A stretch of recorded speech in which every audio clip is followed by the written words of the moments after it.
We have listened very carefully to the elected members of the Assemblée nationale and to the group that were in the parliamentary commission. Dr. Arruda and his team has made adjustment to the preliminary proposal that was raised and published by the previously announcement.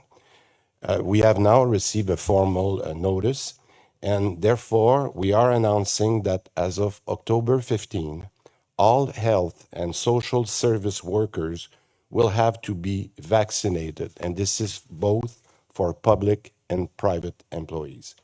Our health network is already under a lot of pressure, particularly in the Montreal region. We cannot therefore accept that workers put vulnerable people at risk. This is a measure for employees and patients. The healthcare network must be safe, and the day after dysentery fall into force, unvaccinated employees will be suspended without pay. As of now, you will need 2 doses before October 15. In addition, people who visit patients at the hospital or caregivers will now have to present the vaccination passport to access our facilities. We have a responsibility to protect vulnerable people and to protect our health system. Will need to be vaccinated in the healthcare centers. Is it all staff, even people who don't work with patients, like cleaning crews, security?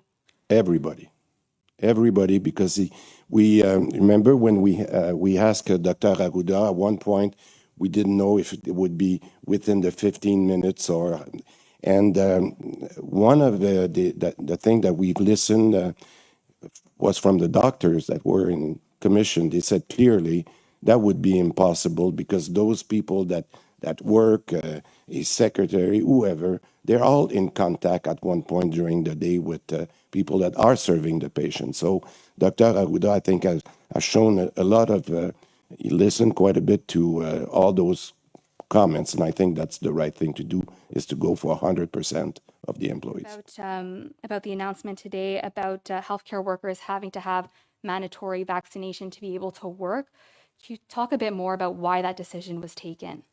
Well, it's a clear recommendation of public health. One thing that I would like to remind you is all the steps that we have done over the last 6 months. We started by having vaccination that is not compulsory, but we have vaccinated the employees of the healthcare system at the beginning. Remember, we said people of CHSLD and then people from the healthcare. So we have given the people of the employees of the network a lot of time. When we went to the parliamentary commission, we had 91%. We only moved that number by 1% over the last 2 weeks. That's not enough. I think we only removed about 3,000 people, and I think there is still a lot of people. So I think we have done the right steps on a voluntary basis for a long time. We think that the system, as I mentioned, for the patients as well as for the employees, need to be more secure, and this is the reason we have accepted the recommendation. It wasn't an easy decision. We don't like to force people being vaccinated, but we give them until October 15 to get that choice.